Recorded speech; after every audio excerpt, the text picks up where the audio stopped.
This is the Berman Method podcast featuring Dr. Jake Berman and physician assistant Jenni Berman. We are here to treat problems and not symptoms. Disclaimer, this podcast is for entertainment purposes only and not to treat anyone or to give medical advice. If you are interested in any information that we are giving and would like to use this for yourself, we recommend that you contact your primary care physician or reach out to us and ask us questions about yourself specifically. Enjoy. Rolling. Yeah.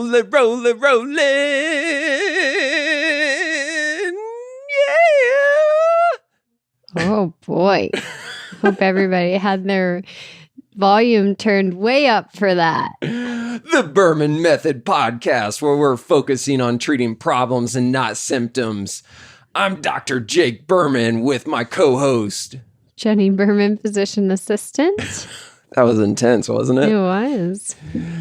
David against Goliath, going against the corporate medical system. I'll never get tired of saying this because I feel like ranting today. So I'm going to get started on a rant here in a minute.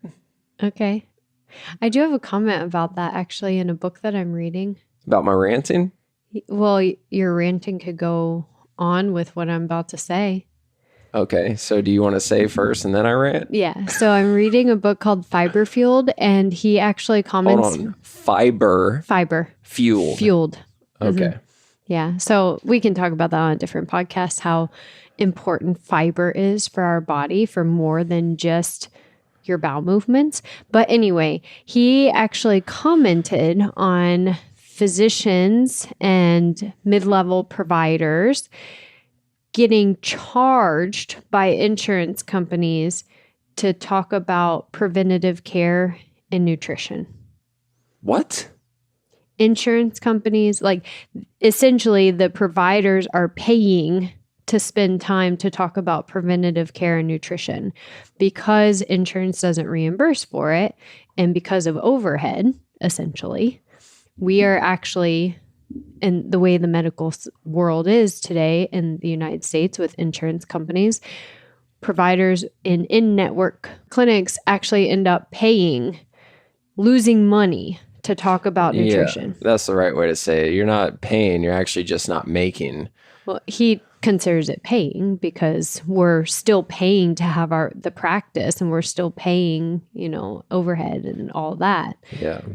So isn't it crazy? It is crazy, but it makes perfect sense. It's the reason why you only get 17 seconds with the doctor when they come in, like an orthopedic doctor. I'm telling you, 9.9 times out of 10, whenever I have a client that has been to an orthopedic doctor, they say the same exact thing. He came in, never even looked at me, never even asked me to move. Didn't touch me. Never touched me. Read off what the MRI said, and then walked out the door. He was there and gone in less than 2 minutes. Right. It's like, what? And then patients wonder why they've never been talked to about their posture or their hip level actually causing their pains, or in my case, their food sensitivities causing problems everywhere in their body. Yeah, I mean, we could get off on a tangent on this one just with you alone. I mean, let's take 5 minutes because I think it's important, and just take a step back. Before you got sick, before your first semester of PA school, before you got sick, you were considered a healthy lady, but asterisk, healthy lady with asterisk, you had to use a medicated shampoo. Right. Or your hair would fall out. Mm-hmm. Are you kidding me? Yeah, I went on steroids for my hair at the age of 16. And doctors were fighting me to put me on steroids. They didn't want to do it because I was so young, but yet they had no other answers to why I was losing my hair and had psoriasis and all the other things. Yeah, so you're losing your hair. You have psoriasis, so your skin looks like gator skin. How traumatic was that as a teenage girl? It was terrible. High school was terrible. Yeah. So anyways, there's more to this story, but fast forward, you lose weight, get sick, and don't get answers. Long story short, gluten sensitive, cut gluten out of your diet. You start getting healthier, you start gaining weight again. and magically your hair stops falling out. My head got 100% better. Never used medication on it since. I'll never forget it because I remember when you ran out of shampoo, you ran out of that medicated shampoo and you're like, oh, I need to refill it. And I don't remember the exact words that were said, but anyways, you didn't refill it. I think it was just inconvenient to go refill it. So you went an extended period of time. Then you're like, oh, my hair's not falling out anymore. Mm-hmm. Like I was surprised. Yeah, it was very. I remember when we first started dating. After you would get done blow drying your hair, the floor. I could like create a dog with the amount of hair on the floor. Yeah, it was crazy. Horrible. It was horrible. But that was just a symptom. Your hair falling out was a symptom of a problem that was going on in your gut. Right. Are you freaking kidding me? Nutritional deficiency. I wasn't absorbing nutrients to be able to grow hair or hold hair. So, yeah. But you didn't really have any other symptoms. I mean, you're a retired gymnast, level 9 gymnast, athlete your whole entire life. And the only symptom that you had that showed up was your hair was falling out. Right. For years until the rest of the symptoms presented. Right. Which is how it happens with most individuals. They have some small inconvenient symptom that has been around for a long time that they just didn't attribute or don't attribute to something more serious going on until then it becomes debilitating and life-altering. And a lot of times I'll go back with clients, I spend over an hour with all clients on their very first visit talking about this, going back to their childhood, to high school, to college, talking about different types of things that went on different times of their life. And by the end of the consultation, I'm like, okay, this is where you're at right now. But little did you know, your body has been leading up to this since you were an infant. I mean, you had eczema as an infant or you had asthma as a child. Like this is where it was actually starting. So when people say, I've always been fine until I'm 56 years old and it all of a sudden changes, well, that's not really accurate. This has been leading up all along. But doctors don't have time to talk to you about that. They don't have time to say, oh, your asthma could actually be related to your food. Instead, let's just hand you a medication to make your breathing a little bit easier. Or your psoriasis could be related to your gut. Instead, let's just hand you a steroid, which is actually worsening your gut by taking the steroids. So, but it's just, and again, where we started this conversation with insurance is insurance doesn't reimburse physicians or mid-level providers for talking preventative care or nutritional counseling. And so it's just not done. But same thing in your field, in the physical side of it is they aren't reimbursed for talking exercise or talking, again, preventative care, physical therapy, posture, technique. So then we end up where we are. Yes. Since we're on this topic, and this is kind of like ranting right now, we're venting right now. We're David going against Goliath being the corporate medical system. This is not a new thing. This has been going on for years. So the thing that ultimately led me to your discovery and figuring out that you had a gluten sensitivity was when I finally read through the book, The Grain Brain, written by Dr. Perlmutter, who ironically is out of Naples, from Naples, had a practice in Naples. And in that book, he cites multiple studies where they're looking at people since the 90s, studies that have been going on through the 90s, where they're looking at people with dementia, Parkinson's, all these diseases that do not have cures, and doing interventions with them. And the only intervention was dietary. And at the end of the study, the results were better than the other group that had the medicated or the pharmaceutical interventions. For example, I think there was one explicit study that I remember reading about, which was a stage 4 cancer patients, not just one, multiple stage 4 cancer patients, where they had terminal illnesses and were not expected to live more than 6 months. And these patients volunteered to do the dietary intervention and just get off chemo and all that other stuff completely. the vast majority of them outlived their prognosis compared to their counterparts, the counterparts in the other study. Yet none of this is getting published. What is the reason why these results don't get published? It's not FDA approved. It's not monitored. Because there was no pill. Well, there was no quote unquote intervention. It was just dietary. You just changed the diet. So there wasn't this group took this drug and the other group took the other drug. They can't monetize it. No one control. There is no one control, and they can't monetize it. They can't.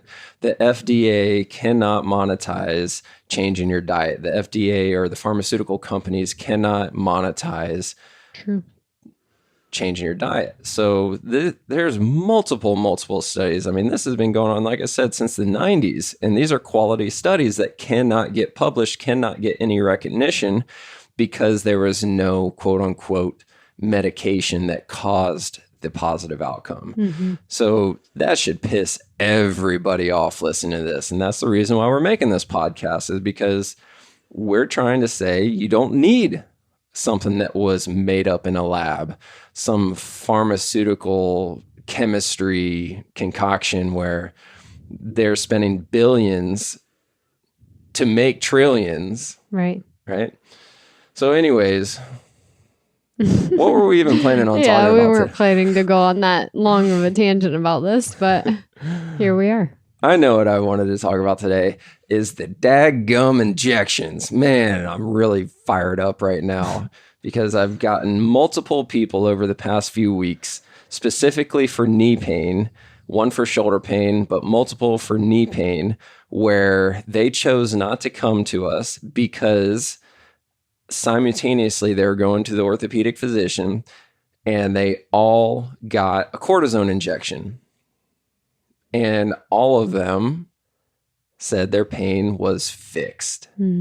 So when I followed up with these people, every single one of them, this one in particular drives me nuts. He goes, "Man, I feel great. My knee hasn't felt this good in years. I'm jumping. I'm actually heading to the golf course right now, about to tee off here in a minute. I mean, my knee has never felt so good, and I'm going to do this for as long as I possibly can until they tell me I can't." And I'm going, what the are you freaking kidding me? Right. But I get it because they think that the pain is the problem. Right. So if the pain is not there, then my knee is fine. There's nothing wrong with my knee. When in reality, what's happening from the injections? The injection, this is the way I like to say it to everybody that asks me this question, is injections are great because they work. Injections are horrible because they work. The definition of work is they get rid of your pain. Mm-hmm. So yeah, that's great. You're out of pain, but they're horrible because pain is there for a reason. Right. You have to listen to pain. Pain is telling you that there's something wrong.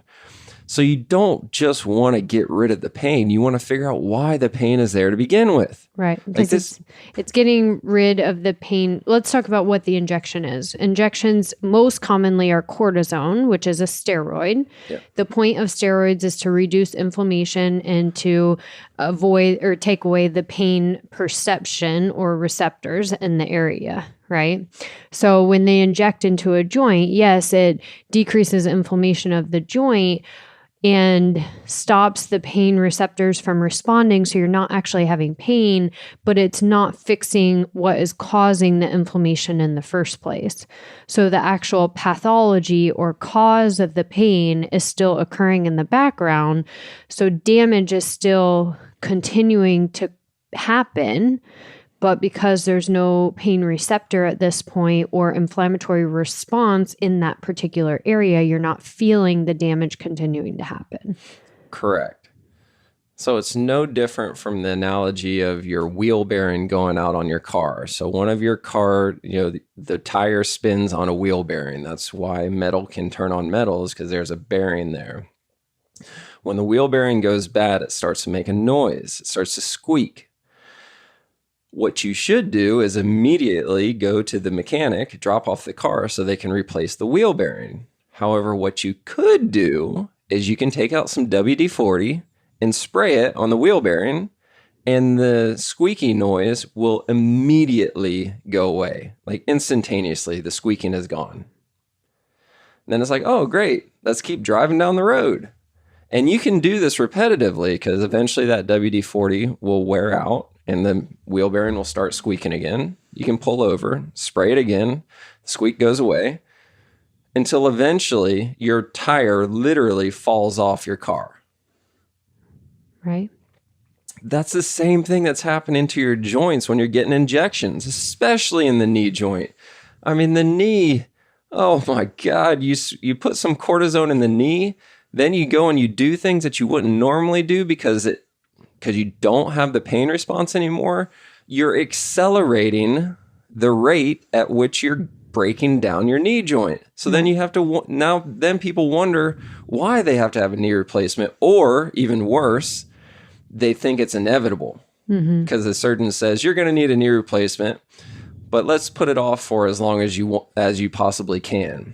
So while we're doing that, let's just inject you with some cortisone so that you can have a higher quality of life, because you're going to need a knee replacement anyways. Regardless, right? So it becomes a self-fulfilling prophecy. When in reality, going back is if they didn't get the cortisone injection in the first place, and the body was actually evaluated to see why is inflammation occurring in the knee, where is it coming from, whether it's actually the back or the hip, or maybe the quad muscle, the muscle on your thigh not firing properly. So these are more the causes that we're actually having knee pain and the degradation or the breakdown of the joint itself in the knee. So if you could evaluate that before the cortisone injection, we may be able to prevent having to have a knee replacement or prolonging it for 20 years as opposed to 5 years. Right. Got it. But once they have the cortisone injection, then they're not feeling the pain.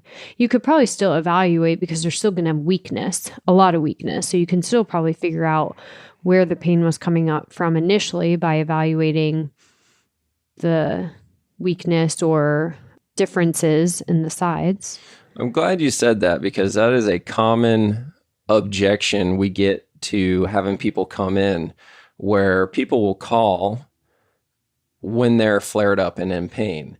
One of the best examples to utilize is somebody will call after hours on a Friday asking for an appointment because they're flared up, they're in a lot of pain. And then when we get into the office Monday morning, first thing, I call them at 8 o'clock. Hey, what's going on? Well, I was really flared up Friday, so I really wanted to get in somewhere, but I'm feeling okay now, so I don't really think I need to come in. It's like, what? Well, right. What did you do to start feeling better? And the answer majority of the time is nothing. Right. Time. Yeah. So if you didn't do anything to make it feel better, then you didn't do anything to fix the problem. Right. Rest does not count as making it feel better. Right. Because so anyways, it's going to come back worse. Or yeah. So the reason why I brought that up is it doesn't matter if you're acutely or presently experiencing pain, or if the pain is like, if it's a good day and you're not experiencing any pain, we can still find what the problem is, because pain is irrelevant in regards to our tests, meaning that our tests are objective and they're going to tell us exactly what's going on, versus pain is subjective, meaning you have to tell me, does that hurt? Does that not hurt?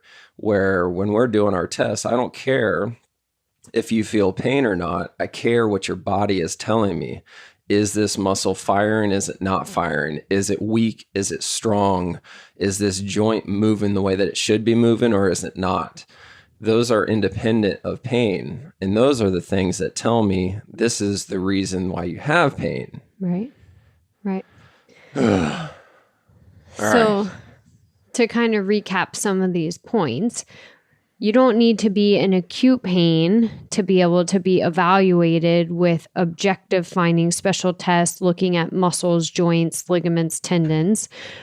cortisone injections will mask our pain. They will make the pain go away, but it's not actually fixing what is causing the problem. So the pain will return or the damage will continue to happen and leading us to worse scenarios than we were when we first started versus actually being evaluated and being able to identify the problem and work towards fixing the problem to prolong the inevitable, quote unquote, from the physicians of having to have joint replacements or worsening pain, worsening damage. Right. Physicians don't have time to talk about all of this because they're in network. Yeah, because they're in network. Yeah. So I think the overall take-home message is just pay cash wherever you go. You can go to the same doctor. Just tell them, hey, listen, I don't want you to use my insurance anymore. I want to pay cash. And I bet you they give you way more time and attention. Right. Right? Most of the time. Yeah. Yeah.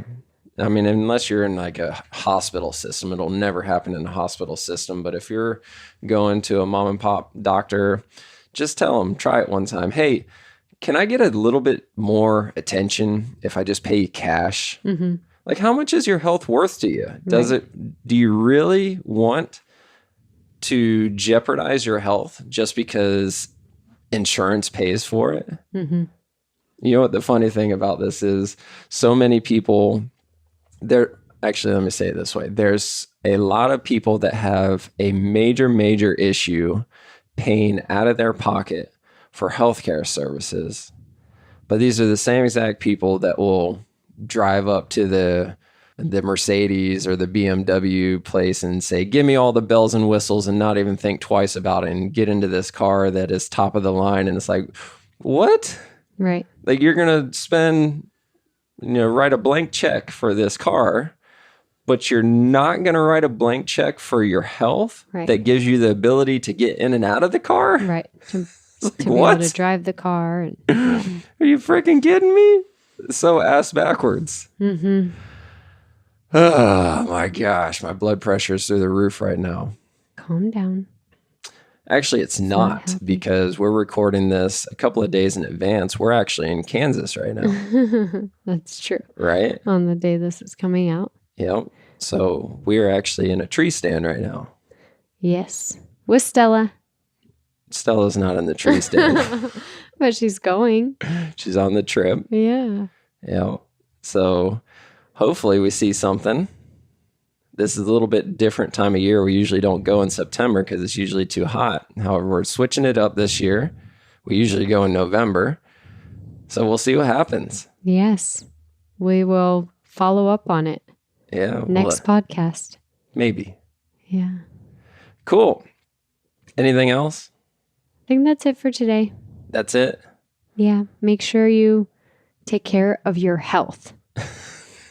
Dig deeper for the answer. Question everything. And I said this before. Question all of your providers, even me. If I'm your provider, question me. And if I can't give you an answer that sounds like it makes sense, you better find somebody else. Right. Good? Okay. Ciao for now. See ya. Thank you for subscribing on your social media and podcast platforms to the Berman Method. Dr. Jake Berman with Berman Physical Therapy and Jenni Berman, Physician Assistant with Berman Health and Wellness. You can find more information on our website, www.bermanpt.com for physical therapy, bermanpt.com/wellness for the health and wellness. You can also find us on social media, Facebook, Instagram, and on your podcast platform. So be sure to follow us, like us, subscribe to us. And if you would like any further information, definitely visit our website and reach out to us. You may also find our free reports on the websites as well, where you can download this free information for yourself. Have a great day.